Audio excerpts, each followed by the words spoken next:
Good morning बच्चों। बेटा देखो, आज मैं आपको 10th क्लास की दूसरी वीडियो दे रहा हूँ जो कि चैप्टर 8 से है। एक्सरसाइज 8.1। आज हम एक्सरसाइज 8.1 कंप्लीट करेंगे बच्चों। अगर आपने हमारी पहली वीडियो नहीं देखी है तो पहले आप फर्स्ट वीडियो देखिए, उसके बाद ही आपको ये समझ में आएगी। तो एक बार आप फर्स्ट देख लेंगे, उसके बाद इसको देखेंगे तो आपको ये एक्सरसाइज पूरी तरीके से समझ में आ जाएगी।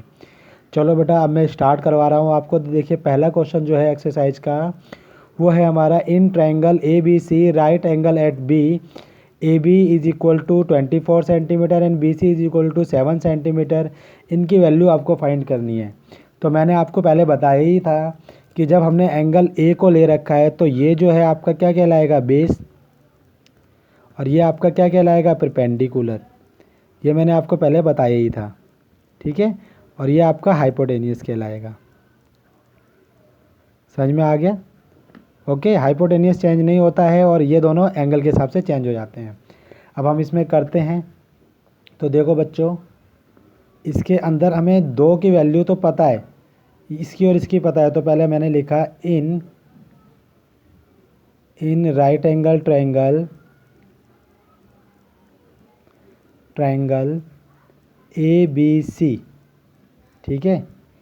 यहाँ पर मैं लिखूँगा ए सी का square is equal to A B का स्क्वायर प्लस में बी सी का स्क्वायर। ओके, तो A C square is equal to 24 square plus में 7 स्क्वायर, ठीक है। तो A C square is equal to कितना हो जाएगा, 576 प्लस में 49। तो A C square is equal to आ जाएगा 625। तो ए सी हमारा आ जाएगा 625। तो ए सी हमारा यहाँ पर आ जाएगा बेटा हमारा 25 सेंटीमीटर, ठीक है। ये आ गया हमारा। अब आप निकालोगे साइन ए।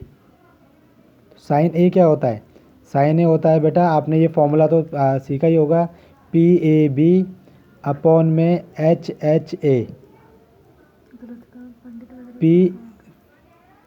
पी हाँ, ये क्या लिख दिया मैंने, पी बी पी अपॉन में एच एच बी, ठीक है। पंडित बद्री प्रसाद हर हर बोले, सोना चांदी तोले, ठीक है बेटा। तो देखो ज़रा इसमें साइन का देखो क्या होता है, पी अपॉन में एच। तो पी क्या है आपका, परपेंडिकुलर क्या है, बी सी। तो बी सी अपॉन में एच कितना है, ए सी, ठीक है बेटा। अगर मैं इसको सॉल्व करूं तो मेरा क्या आ जाएगा, बी सी मेरा कितना है, तो बी सी मेरा 7 दे रखा है और 25 ये आ गया। इसी तरीके से कॉस ए की बात करूं मैं अगर, तो कॉस ए मेरा आ जाएगा बी अपॉन में एच। बी कितना है मेरा, ए बी अपॉन में एच कितना है, ए सी। तो ए बी कितना है मेरा 24 और ये कितना है 25। इसके बाद में हमारा आता है साइन सी। अब देखो बच्चों, मैंने यही चीज़ आपको समझाई थी। अब देखो ज़रा, अब एंगल ये हो गया। जब एंगल ये हो गया बेटा, तो ये वाली जो चीज़ है ना हमारी, ये बनेगी बेस, और ये वाली जो चीज़ है हमारी, ये बनेगी परपेंडिकुलर। कब, जब एंगल चेंज हो जाता है। अब हमने एंगल ये वाला लिया है, ठीक है, ये वाला लिया है। तो साइन सी के अकॉर्डिंग देखो, साइन सी की क्या वैल्यू हो जाएगी, तो इस समय ये परपेंडिकुलर है और ये बेस है। तो फॉर्मूला होता है परपेंडिकुलर अपॉन में हाइपोटेनियस। तो परपेंडिकुलर क्या है, ए बी, और हाइपोटेनियस क्या है आपका, ए सी। ये आपका आ जाएगा 24 अपॉन में 25। और कॉस सी की आप बात करोगे, तो कॉस सी की जब हम बात करेंगे तो बेटा ये होता है बेस बी सी अपॉन में ए सी, यानी कि 7 अपॉन में 25। ओके, ठीक है। आ गया होगा बेटा आपको समझ में, ठीक है। नेक्स्ट क्वेश्चन की तरफ हम करते हैं। नेक्स्ट क्वेश्चन है, in the given figures find the 10p minus में कोट आर। अब 10p और कोट आर आपको निकालना है। तो इस फिगर में देखो दो चीज़ें तो हमें दे रखी है, 90 डिग्री का एंगल भी दे रखा है। तो वही लिखेंगे हम बेटा, आंसर करेंगे इसका इन राइट एंगल ट्रायंगल। अरे भाई वीडियो मत बोल। इन right angle triangle P Q R, इसके अंदर हम करेंगे बेटा पी आर का स्क्वायर इज इक्वल टू है क्यू आर का स्क्वायर प्लस में पी क्यू का स्क्वायर। ठीक है बेटा, देखो ये हम लिखते हैं बाई पी जी टी। ठीक है, यहाँ पर भी लिख देना by P G T, Pythagoras theorem. तो अब इसमें देखो बेटा हमारा ये दे रखा है आपको 13 का स्क्वायर, और ये हमारा दे रखा है, ये हमें नहीं पता, बट ये हमारा दे रखा है 12 का स्क्वायर। तो ये हो जाएगा 169, ठीक है, माइनस का 144 is equal to Q R square. तो इसको माइनस करोगे तो ये आ जाएगा आपका 5 to 25 is equal to Q R square.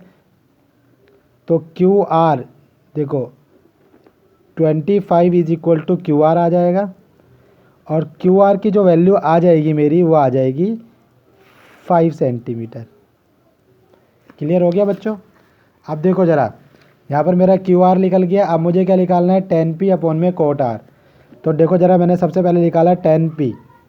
अब देखो बच्चों 10p कैसे निकालेंगे, तो 10p निकाला मैंने, तो 10p क्या हो जाएगा, 10p देखो इसी वाले रूल से देखो, ये 10 होता है p अपॉन में b। तो p कितना है मेरा इसमें, देखो ज़रा p तो मेरा है इसमें PQ, 10p बोल रहा है तो एंगल यहाँ बन रहा है बेटा। अगर एंगल यहाँ बन रहा है तो ये बेस हो गया, ठीक है, और ये आपका परपेंडिकुलर हो गया। समझ में आ गया? ये चीज़ें ध्यान रखना, नहीं तो क्वेश्चन गलत हो जाएगा। तो अगर ये परपेंडिकुलर है तो हमारा फॉर्मूला होता है p अपॉन में b, यानी कि परपेंडिकुलर अपॉन में बेस। तो परपेंडिकुलर कितना है हमारा, परपेंडिकुलर है इसमें QR, और बेस है हमारा इसमें PQ। तो ये कितना आ जाएगा हमारा, QR कितना दे रखा है, तो QR हमें दे रखा है 5 सेंटीमीटर और PQ है 12 सेंटीमीटर। 5 अपॉन में 12 आ जाएगा। समझ में आ गया? इसी तरीके से हम निकालेंगे इसका दूसरा फंक्शन जो कि है कोट आर। अब कोट आर आप निकालोगे तो देखो ज़रा, आप एंगल इधर बन रहा है, अगर एंगल इधर बन रहा है तो ये आपका क्या हो जाएगा, अब ये वाला आपका क्या हो जाएगा, जब एंगल इधर बनेगा तो ये बेस हो जाएगा, ठीक है, और ये परपेंडिकुलर हो जाएगा। तो इसका फॉर्मूला होता है परपेंडिकुलर अपॉन में बेस। तो यहाँ पर आ जाएगा हमारा PQ अपॉन में QR। तो ये हो जाएगा 12 अपॉन में,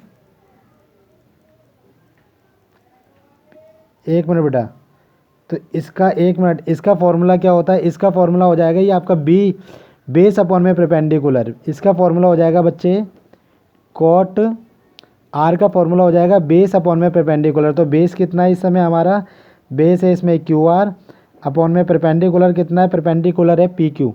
तो अगर मैं इसको सॉल्व करूंगा तो QR अपॉन में PQ कितना आ जाएगा, 5/12। ठीक है, अब इन्होंने बोल रखा है कि 10p माइनस में कोट आर की वैल्यू फाइंड कीजिए। तो 10p माइनस कोट आर की अगर मैं वैल्यू निकालूंगा तो 10p की वैल्यू कितनी है 5/12, और कोट आर की वैल्यू कितनी है 5/12। तो इसका आंसर आपका 0 आएगा। समझ में आ गया बच्चों? चलो अब देखो ज़रा, इसी तरीके से आपको क्वेश्चन नंबर 3, 4 एंड 5 ये आपको डू योर सेल्फ खुद करने हैं। ये सारे इसी तरीके से क्वेश्चन होंगे। एक ट्रायंगल बनाना, तीनों साइड निकाल लेना, तीनों साइड निकालने के बाद में जो उन्होंने पूछा है उनके आंसर्स दे देना। अब एक हमारा इसमें 6 क्वेश्चन आता है। If angle A and angle B are acute angle such that cos A is equal to cos B, then so that angle A is equal to है एंगल B। तो सबसे पहले हम लिखेंगे आंसर इसका, देखो ज़रा, draw CP perpendicular AB, CD sorry CP नहीं है CD परपेंडिकुलर AB। हमने ये ड्रॉ किया CD परपेंडिकुलर AB, आ गया समझ में? अब देखो ज़रा, अब ये 2 राइट एंगल ट्रायंगल बन गए, एक तो ये वाला बन गया, एक ये वाला बन गया, ठीक है। अब देखो ज़रा, इसमें क्या दे रखा है हमें, दे रखा है cos A is equal to cos B। ये गिवन है, ये 2 एंगल हैं। तो अगर मैं cos A की बात करूं तो ये होता है हमारा B अपॉन में H। अगर मैं यहाँ से इस वाले ट्रायंगल से B अपॉन में H उठाऊं तो ये मेरा B है, ये मेरा H है, ये B है, ये H है। तो ये मेरा आ जाएगा यहाँ पर AC अपॉन में AD। गलत हो गया, एक मिनट, बेस ऊपर आएगा बेटा, AD अपॉन में AC, ठीक है। इसी तरीके से इसको करेंगे तो ये बेस है, ये हाइपोटेनियस है, तो यहाँ पर आ जाएगा BD अपॉन में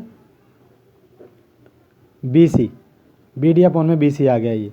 अब देखो बेटा ये हमारा बी डी अपॉन में बी सी आ गया। अब क्रॉस मल्टीप्लाई करोगे तो ये आ जाएगा हमारा ए डी अपॉन में बी डी बराबर है ए सी अपॉन में बी सी। ठीक है, इसको आप के इज इक्वल टू मान लोगे। आ गया समझ में? आप मानोगे ये के इक्वल है। अगर ये के इक्वल है तो ए डी कितना आ जाएगा, के बी डी। ओके, और B C sorry A D बराबर आ गया, और ए सी कितना आ जाएगा, ए सी आ जाएगा के बी सी।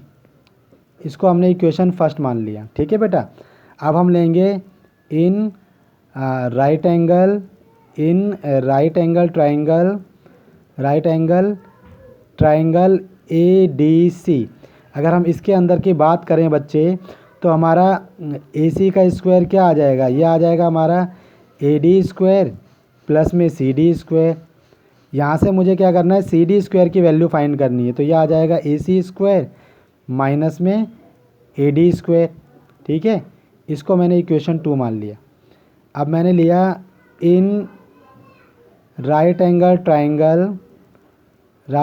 Triangle B D C. इसके अंदर भी मुझे सी डी की वैल्यू निकालनी है, तो अगर मैं शुरू में करूँगा तो बी सी स्क्वायर मेरा क्या आ जाएगा, बी डी स्क्वायर प्लस में सी डी स्क्वायर। और जब मैं सी डी स्क्वायर निकालूंगा तो मेरा क्या आ जाएगा, बी सी स्क्वायर माइनस में बी डी स्क्वायर। समझ में आ गया? ये इसको मैंने इक्वेशन जो है 3 मान लिया। ओके, ये जो मैंने लिखा है ना, ये बाई पी जी टी और ये भी बाय पी जी टी लिखा है। क्लियर हो गया बच्चे? अब देखो ज़रा इससे आगे चलते हैं। यहाँ पर आप लिखोगे from equation second and third. अगर हम इन तीनों इक्वेशन से करेंगे बच्चे सेकंड एंड थर्ड से, तो आप देखो हमारा आ जाएगा, हाँ पता है मुझे, ये हमारा आएगा ए सी स्क्वायर माइनस में ए डी स्क्वायर। ठीक है, बराबर आ जाएगा बी सी स्क्वायर माइनस में बी डी स्क्वायर। ओके, यहाँ लाइन डाल देता हूँ, थोड़ा सा यहाँ करना पड़ेगा। अब यहाँ पर हम इसकी वैल्यू रखेंगे, तो ए सी की वैल्यू क्या आई थी, ए सी की वैल्यू आई थी हमारी के बी सी स्क्वायर प्लस में के ए डी की वैल्यू क्या आई थी, के बी डी स्क्वायर। ये हमने इसकी वैल्यू रख दी। ठीक है, यहाँ पर आ जाएगा बी सी स्क्वायर माइनस में बी डी स्क्वायर। अब इसमें से देखो, इसमें के स्क्वायर कॉमन ले लेंगे हम, तो यहाँ पर बचेगा बी सी स्क्वायर माइनस में बी डी स्क्वायर। ठीक है बेटा, यहाँ पर आ जाएगा बी सी स्क्वायर माइनस में बी डी स्क्वायर। अब देखो ये इसके नीचे चला जाएगा तो के स्क्वायर इज इक्वल टू आ जाएगा बी सी स्क्वायर माइनस में बी डी स्क्वायर अपॉन में बी सी स्क्वायर माइनस में बी डी स्क्वायर। ठीक है, तो यहाँ पर देखो ज़रा के स्क्वायर बराबर आ जाएगा हमारा, इसको काट देंगे तो 1, तो के की वैल्यू हमारी कितनी आ जाएगी, के की वैल्यू आ जाएगी बेटा हमारी 1, क्योंकि इसका स्क्वायर रूट भी 1 ही होता है। ठीक है, अब हम लिखेंगे वैल्यू ऑफ के पुट इन इक्वेशन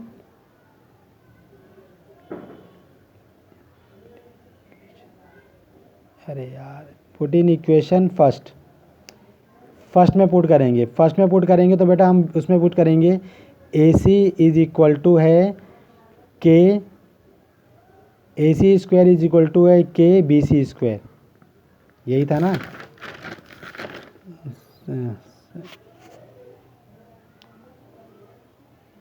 ये था हमारा A C is equal to के बी सी।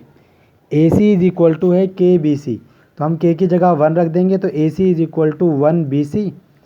ठीक है, तो ए सी बराबर हमारा कितना आ जाएगा, ए सी बराबर आ जाएगा हमारा बी सी। अब जब ए सी बराबर बी सी है तो आप लिखोगे तो एंगल ए बराबर आ जाएगा हमारा एंगल बी। एंगल ए बराबर आ जाएगा एंगल बी, क्यों, opposite angle of equal side are equal, opposite angle of equal side are equal. समझ में आ गया? तो ये हमारा प्रूफ हो गया बेटा, ऐसे करेंगे इसको। ठीक है, अब नेक्स्ट पे आ जाते हैं क्वेश्चन नंबर 7 पे। तो क्वेश्चन नंबर 7 को देखो बच्चे, तो इसमें हमें ये दे रखा है और देखो कॉट दे रखा है, तो कॉट में अगर हम यहाँ से वैल्यू देखें तो टेन का अपोजिट कॉट होता है, तो पी अपॉन में बी टेन होता है, तो बी अपॉन में पी कॉट हो जाएगा। अगर बी अपॉन में पी कॉट होता है तो इसमें बी क्या है, बेस कौन सा है, ये बेस है, ये बेस है। कैसे पता चला, क्योंकि यहाँ एंगल बन रहा है, तो जहाँ पर एंगल बनता है वो बेस होता है, और ये वाला परपेंडिकुलर है।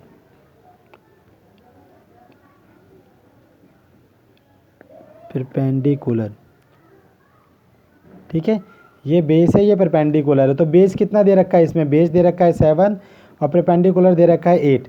अगर हम इससे सॉल्व करें तो हमें इसको निकालना है, तो हम लिखेंगे आंसर इसका in right angle triangle, in right angle triangle ABC, ठीक है। तो इसमें आ जाएगा हमारा AC square is equal to है AB स्क्वायर प्लस में BC स्क्वायर। सुबह भी पढ़ाते हो, शाम को। अरे यार